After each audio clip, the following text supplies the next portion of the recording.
새누리당이 새로운 선장으로 김무성 의원을 선택했습니다. 박근혜 대통령이 전당대회에 직접 참석하는 무리수까지 뒀지만 당대표 선거 결과는 친박 핵심 서청원 의원의 완패였습니다. 최고위원을 노렸던 또 다른 친박 후보인 홍문종 의원도 탈락했습니다. 김무성 의원이 당선되면 청와대 여당 장악력이 급속히 약화될 것이다. 조기 레임덕이 가시화될 것이라는 예상도 있지만 대립각을 선명히 할 경우 여권이 공멸할 수 있기 때문에 섣부른 예상으로 보입니다.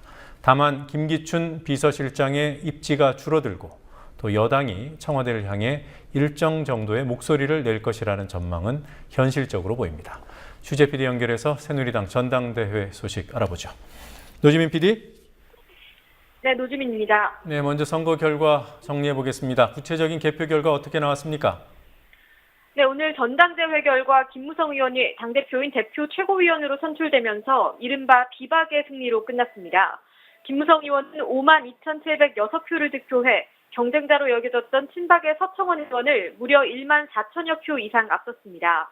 다음으로 김태호 의원이 25,330표, 이인재 의원이 27,782표를 득표해 3, 4위로 최고위원에 당선됐고요.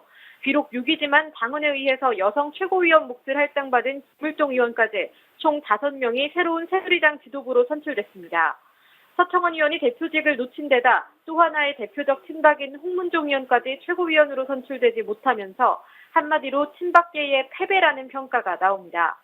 한편 2040 공약을 중시한 김상민 의원과 서민 출신을 강조했던 김영호 의원 등 젊은 초선 의원, 그리고 원외 출마자인 박창달 후보는 3,000표대에 머물러 비주류계의 한계를 드러냈습니다.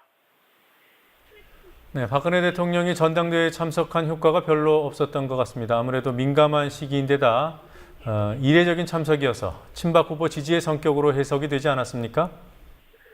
네, 이번 전당대회가 친박 대 비박 구도로 이루어진 만큼 대통령의 전당대회 참석 자체가 친박 밀어주기로 해석됐습니다.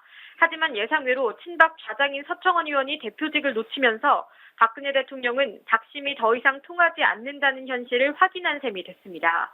하지만 전당대회에 참석한 박 대통령이 동작 1출마 예정자인 나경원 전 의원과 반갑게 인사를 나누는 모습이 노출되는 등 재보궐선거 반칙 논란은 계속되고 있습니다. 네. 자, 대통령의 전당대회 참석은 2008년 이명박 대통령 이후 6년 만이더군요. 대통령이 여당 전당대회에 참석한 전례가 과거에는 종종 있었습니까? 네, 전두환, 노태우 전 대통령은 재임 중에 전당대회에서 총재로 선출됐고요. 김대중 전 대통령의 경우 새천년민주당 창당대회에 축사차 참석했습니다. 반면 노무현 전 대통령은 당청 분리를 강조하며 전당대회에 불참했는데요. 이명박 대통령이 임기 말인 2008년 한나라당 전당대회에 참석하면서 8년 만에 여당 전당대회 참석 전례를 이어갔습니다.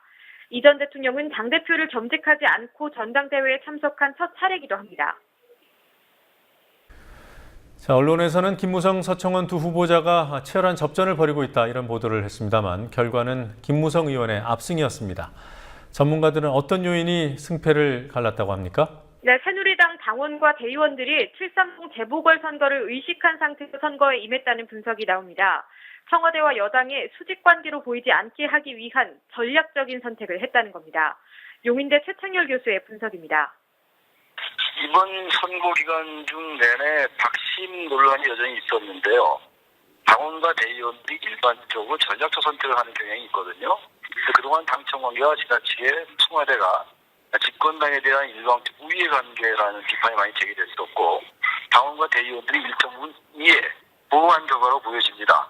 그리고 재보궐선거를 앞두고 있는 상황에서 더 이상 이런 상태로 당청관계가 일방적인 관계로 간다면 선거에도 상당히 안 좋은 영향을 끼칠 수 있을 거라는 생각을 했다고 보고 바로 이러한 결과가 서 후보와 김무성 후보와의 표차를 크게 많이 벌려놓은 결과로 보여집니다. 근데 이번에 서청원 후보가 대표 선출되지 않고 김무성 후보가 대표 선출된 게 여당에게는 선거에 유리한 구도라고 보여집니다. 유권자들이 보기에 서청원 후보가 박근혜 대통령의 박심을 반영한다고 보여지기 때문에 서 후보가 당선된다면 당청관계가 지나치게 박근혜 친정 체제로 보일 수 있기 때문에 이것이 유권자에게는 썩 그렇게 표심에 와닿지 않을 겁니다. 그런 면에서 김무성 후보의 당선은 선거에 여당에게는 좀 유리한 구도가 되지 않나 이렇게 보여집니다. 김무성 체제에서의 당청 관계 어떤 전망이 나옵니까? 네, 김무성 대표가 박근혜 대통령과 직접 대립할 가능성은 높지 않다는 전망이 많습니다. 다만 김기춘 청와대 비서실장 체제에는 김 대표가 자기 목소리를 낼 가능성이 높아 보입니다. 정치평론가 이강윤 씨의 전망을 들어보시겠습니다. 우선 집권 여당이 임기 2년 차에 비주류 당대표를 맡은 적은 거의 없습니다. 선례를 찾기 힘들기 때문에 과거의 사례에서 방향성을 예측하기는 쉽지 않고요. 단지 신임 당대표로 선출된 김무성 후보는 분명히 자신의 정치적 존재감 또는 영향력의 일부를 안팎으로부터 확인받고 싶어 할 겁니다. 강조하고 싶기도 할 것이고요. 그게 자신의 정치인으로서의 입지를 확보하는 공간이니까. 그렇지만 박근혜 대통령과 직접적으로 무슨 대립각을 세운다거나 마찰할 소지는 저는 거의 없다고 봅니다. 대신 국민들과 야당으로부터 상당한 지탄을 받고 있는 현재의 청와대 비서실 체제, 특히 김기춘 실장 체제에 대해서는 일정 부분 자기 목소리를 낼 것으로 보입니다. 그리고 가장 중요한 것은 예정대로 김무성 신임 대표가 2년의 당대표 임기를 다 마치게 된다면 그 임기 중에 2016년 4월에 치러질 국회의원 선거의 공천권을 행사해야 되는데 그 과정에서는 청와대와 상당 부분 의견 마찰이 있을 수 있다.